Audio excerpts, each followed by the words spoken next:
Hello and welcome back. I just wanted to jump in quickly before this episode to let you know it was recorded at the end of February. Everything in it was accurate as of recording, but since then our guest has updated their Roblox username to be ItsKoiske. Other than that, thanks for tuning in, and I hope you enjoy the episode. Today's guest has contributed to literally billions of visits, from translating games into Polish through to community management and various other bits of game development. Let's have a chat and discuss why translation is so important as we go beyond the blocks.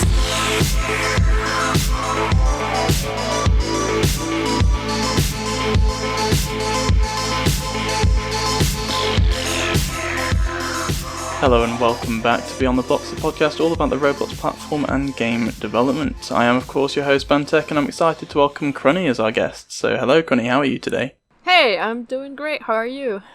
Yeah, I'm doing great, thank you. Now, for those who don't already know you, do you want to just give us a quick rundown of the type of stuff that you do on Roblox?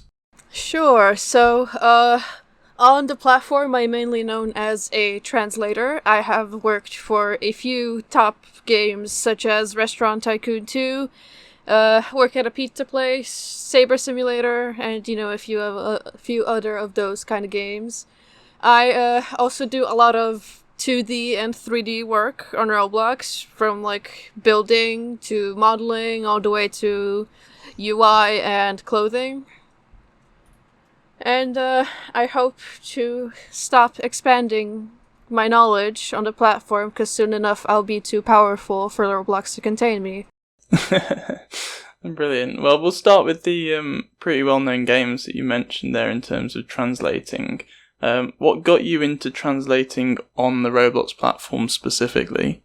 So, I first started translating mainly because it was just helping out other translators, just, fill in the gaps.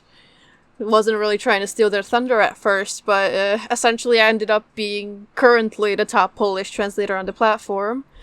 Now I just translate because I see a lot of younger people who play Roblox, one of them being my youngest sister, who is currently 7, and she needs a lot of help with like playing games, because she doesn't understand English as well as I do, and and I usually just do it for the kids that just want to enjoy the games that they seem to like.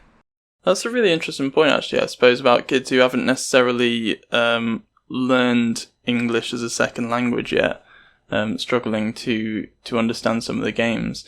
What got you some of those big translation jobs for some of the well-known games? What got you onto those?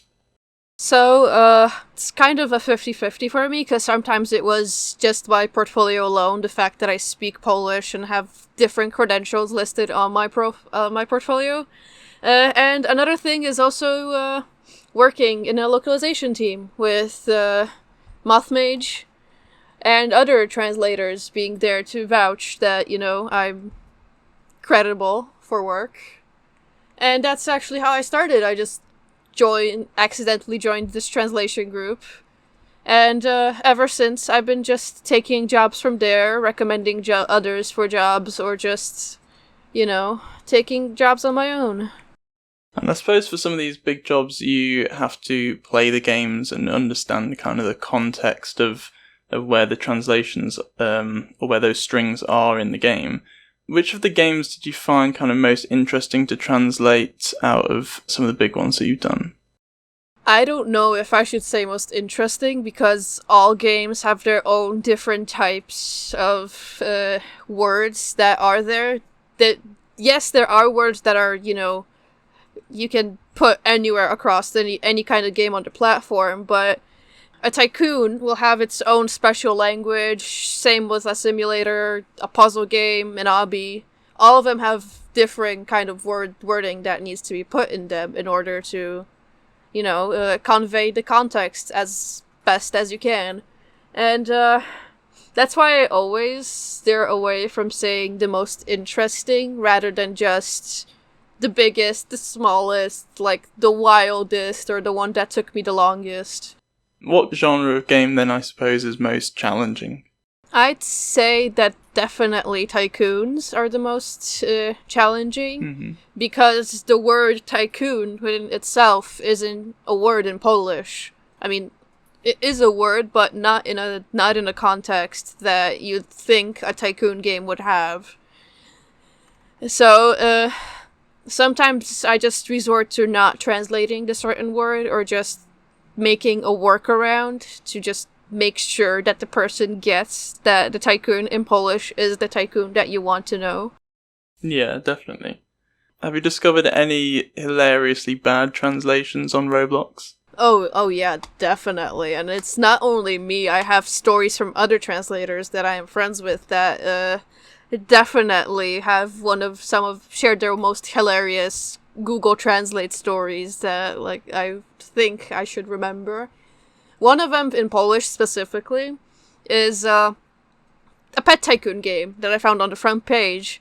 The game wasn't translated at all, but they only had the title and the description translated, and it went from basically pet tycoon to the kingpin of domestic animals.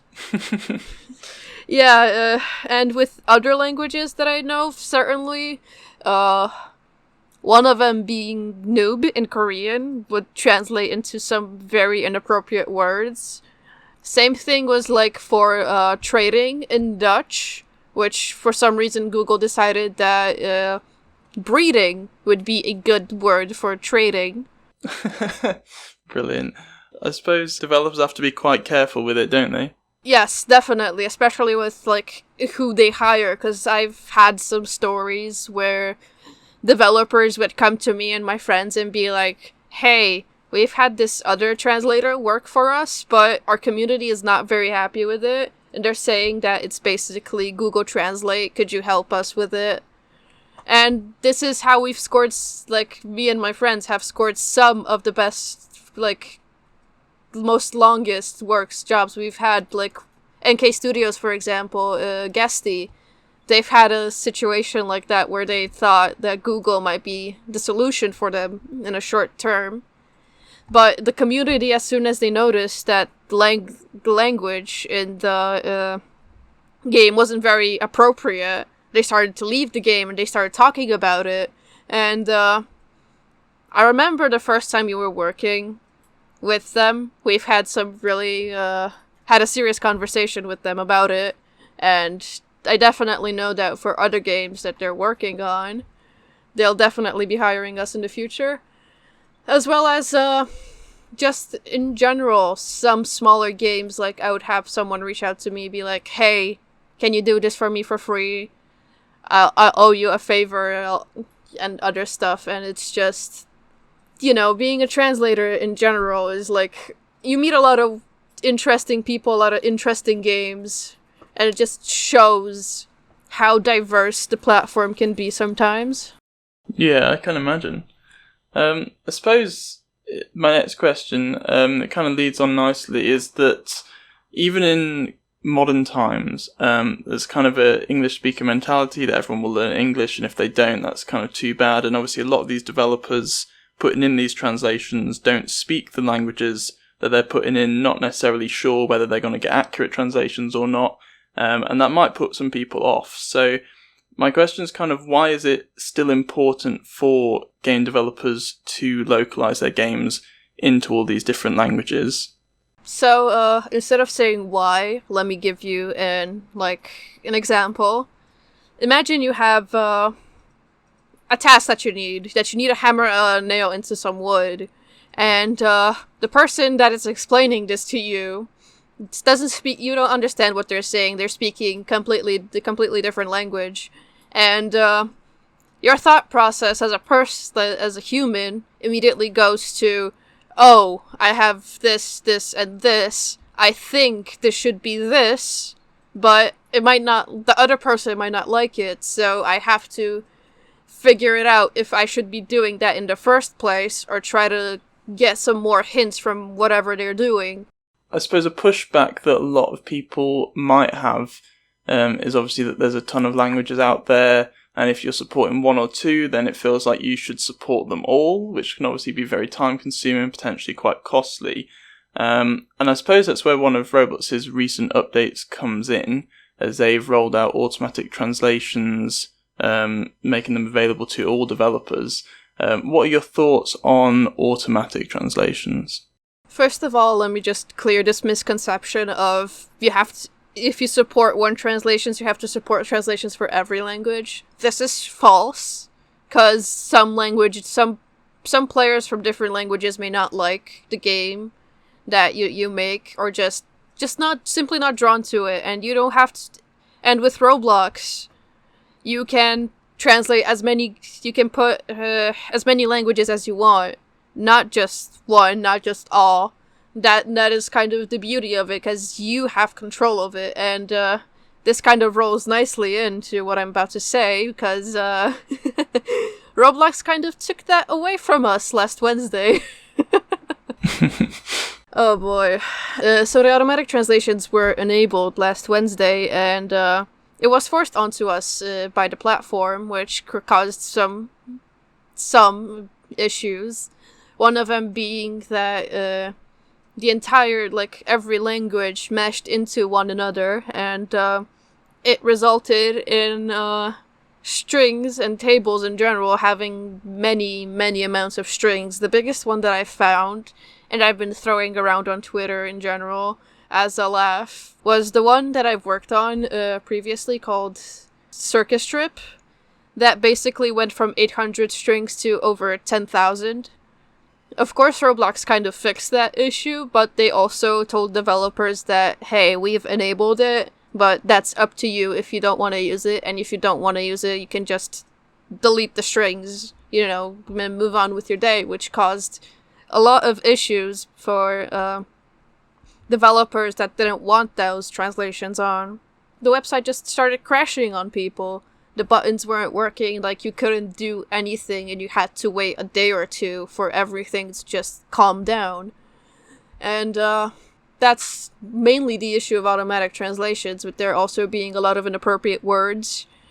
Roblox has also added a few groups and users in there independently from developers, which has also had a few other people talking about privacy issues, where we're essentially Roblox can look into our games and change things without our consent, which is kind of already a thing in terms of scripts, for example, if someone flags your scripts as inappropriate.